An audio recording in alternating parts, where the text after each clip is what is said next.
வணக்கம். நான் இன்னைக்கு உங்களுக்கு ஒரு முக்கியமான மூலிகை காட்ட போகிறேன். இதை பாருங்க, ஆடாதுடை. ஆடாதுடை இது நம்மளோட உடம்புல சளி சம்பந்தப்பட்ட பிரச்சனைகள், அனைத்து வகையான பிரச்சனைகளையும் சரி பண்ணும். கேன்சருக்கே இது ஓரளவுக்கு கண்ட்ரோல் பண்ணும். தொண்டை சம்மந்தப்பட்டமான கேன்சரு இந்த மாதிரி இதுக்கெலாம், அதாவது முழுமையாக தீர்க்குமான்னு தெரியல. ஆனால் இது அந்த நோய் நம்ம வாழ்நாள் முழுக்க வலி இல்லா வாழ்க்கை வாழலாம். அந்த மாதிரி ஒரு மெடிசன் இது. ஆடாதோட இங்கே பாருங்கள், இந்த ஒரு 5 தினமும் காலையில் ஒரு 5 இலை எடுத்துகிட்டு இந்த நடுவில் இருக்க இந்த கோம்பை மட்டும் கட் பண்ணி தூக்கி போட்டுட்டு 1 லிட்ரு ஒரு 2 டம்ளர் தண்ணி அரை டம்ளராக சுண்டுற வரைக்கும் இதை நல்லா கொதிக்க வச்சு வடிகட்டி குடிங்க.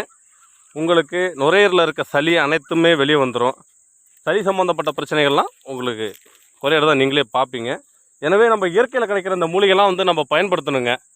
இதெல்லாம் நம்ம உடம்புக்கு எந்த ஒரு சைடு எஃபெக்டும் இல்லாத ஒரு மருந்து, இயற்கையாகவே கிடைக்கிறது. இதெல்லாம் பயன்படுத்தி 100 ஆண்டுகள் வாழ்க. வாழ்க வளமுடன். நான் உங்கள் சத்யராஜ்.